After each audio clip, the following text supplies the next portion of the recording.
Welcome back to Reds Fusion LFC, your home for everything Liverpool. Today we've got huge updates. Alexander Isak leaving fans speechless in his very first training session, the latest on Chiesa and Curtis Jones, Salah looking more dangerous than ever in a new-look Liverpool, plus a big contract boost at the back. Let's dive straight in. Don't forget to like, comment, and subscribe to stay updated with every twist and turn in the transfer window. Liverpool fans speechless after what Alexander Isak did in first training session.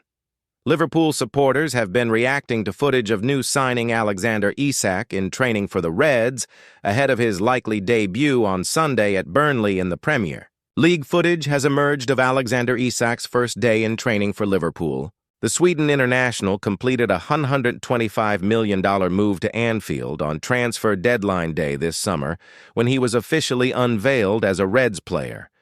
The 25-year-old switch to Merseyside smashed the British transfer record, but was fraught with controversy after he spent 3 years at Newcastle United. Isak went on strike to force the move, having missed the club's pre-season tour of the Far East due to a minor injury.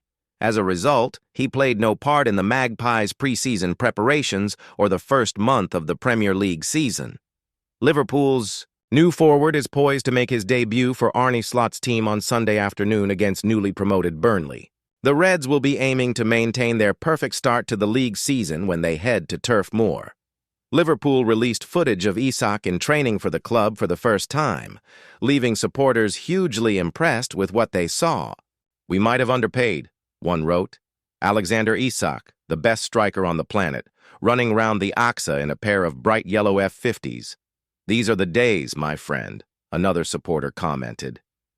"Imagine Isak alongside Salah, Wirtz, and Gakpo. I can't believe my life right now," another enthused.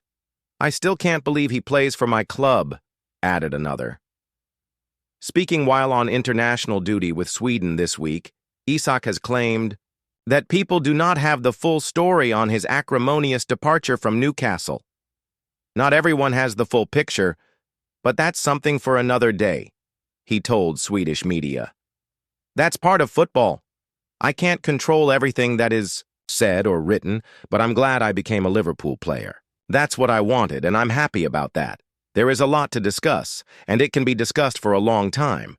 It has been educational, and I'm happy with the final result. I'm happy and proud to be a Liverpool player. I don't want to go into details or talk about that situation too much. It is a closed chapter, but I have never had any problems. I don't blame Liverpool for Federico Chiesa's decision, but Curtis Jones' choice baffles me."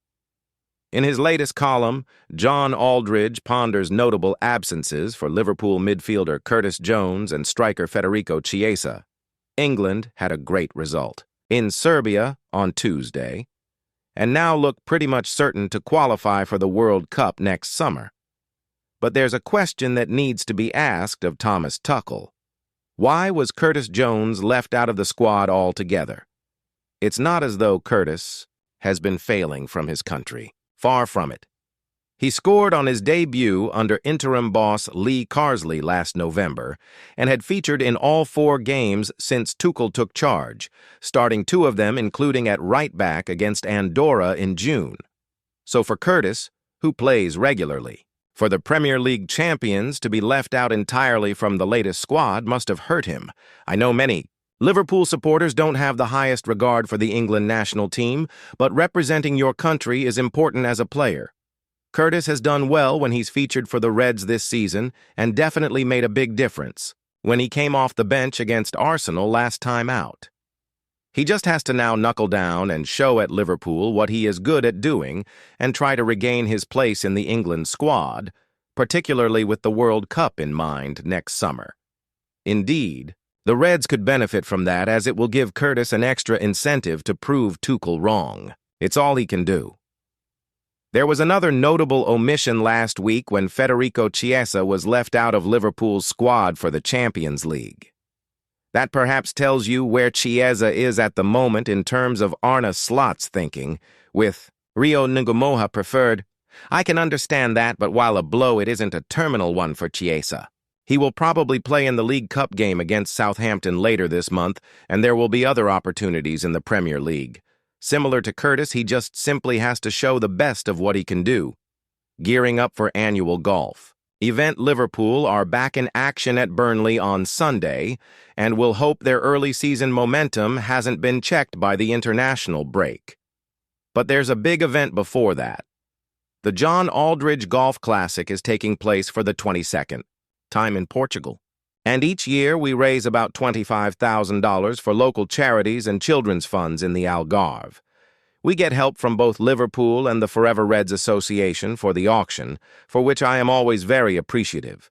We will be looking forward to the golf on Friday and Saturday with 22 teams of 4 balls, with players from Merseyside, Ireland, Scotland, and locals, and then a few drinks on Sunday and hopefully toasting a Liverpool win.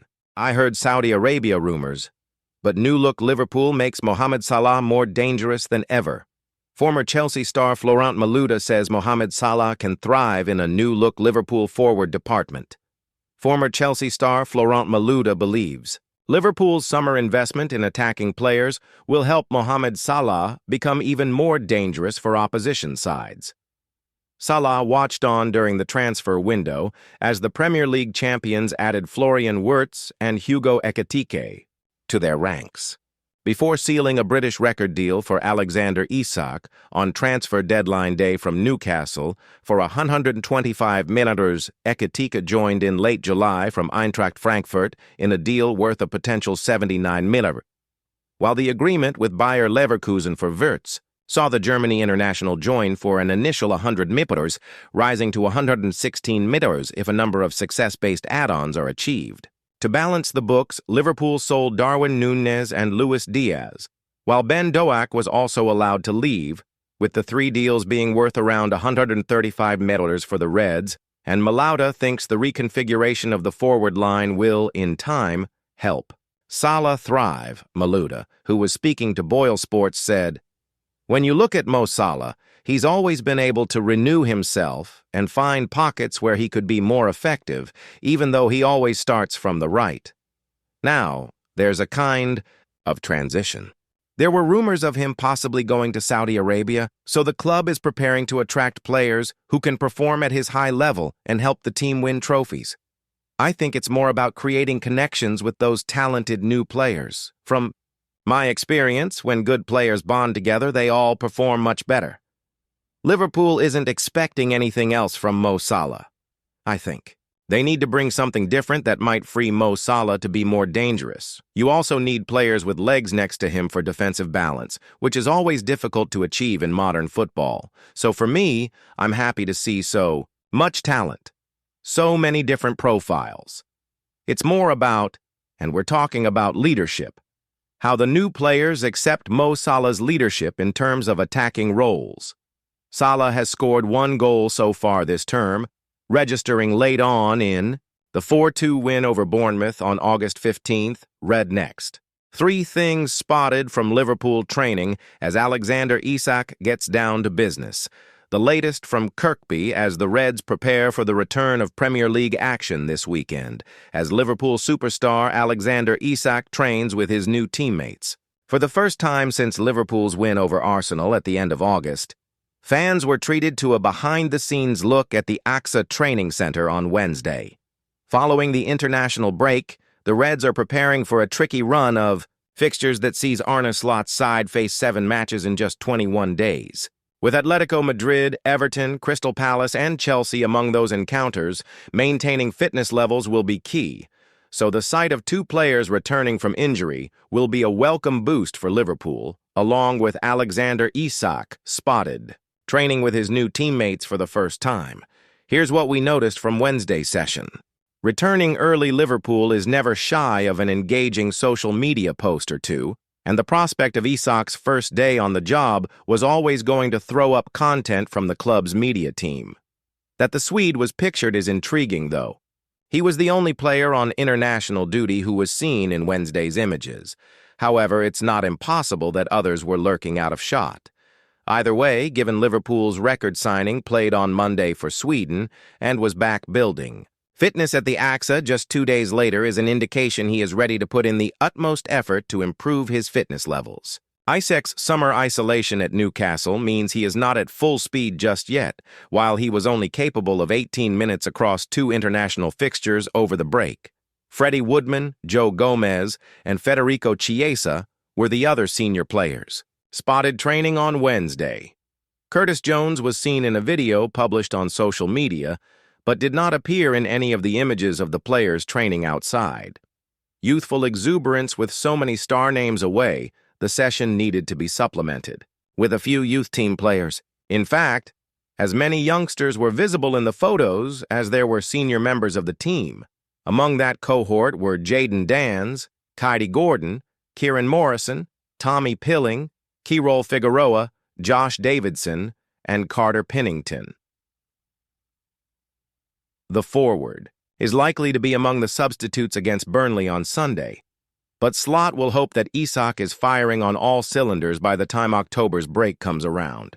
Injury boost Liverpool faces the very real possibility of being injury-free on Sunday, with Jeremy Frimpong spotted training with the squad on Wednesday.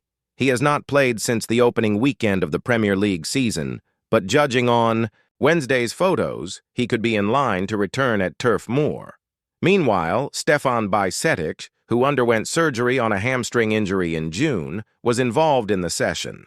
Slot opted to retain the young Spaniard as part of his squad this season. Despite loan interest from abroad, centre-back signs. New contract with Liverpool. Araboma signs.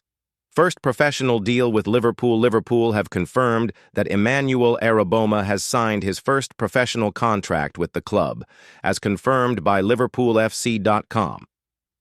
The 18-year-old defender, who has been with the academy since U12 level, has developed into a versatile option across the backline.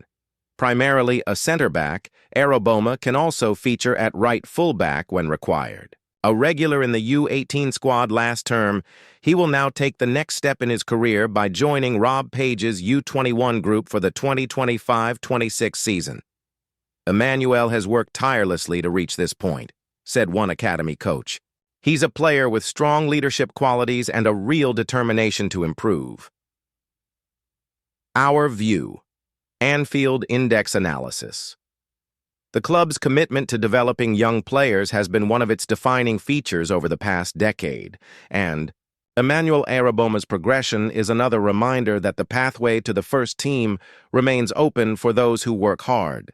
Araboma's versatility is a huge asset. Liverpool value defenders who can slot into multiple positions, and his ability to cover center-back and right fullback gives the academy and eventually the senior setup much-needed flexibility.